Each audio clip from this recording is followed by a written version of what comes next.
All right, Holden, thank you.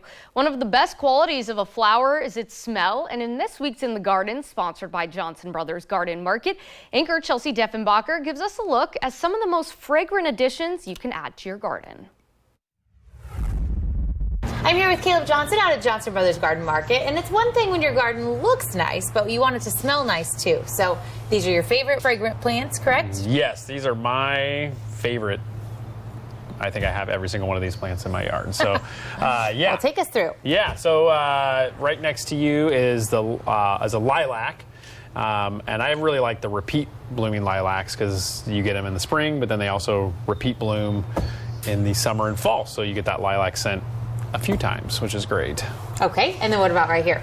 Gardenias. So a lot of people don't know you can grow gardenias here, but there are quite a few hardy varieties, and I love that gardenia smell, and it's kind of a hard one to beat. It smells great. I can smell it from here. And then What are those? So these are summer blooming daphnes, which I love again because they bloom spring all the way till fall. So winter daphnes are great.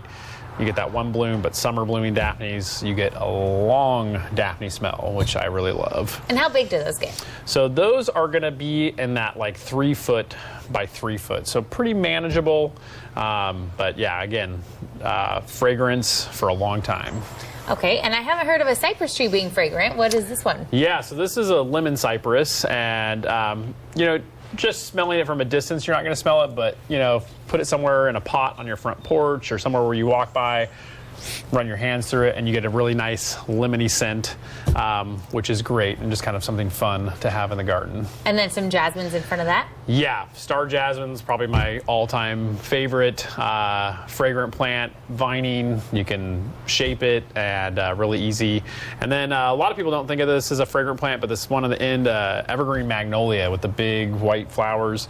Those have a nice kind of light citrusy smell to them, and it's hard to beat. All right, well, that's going to do it for In the Garden. Back to you in the studio.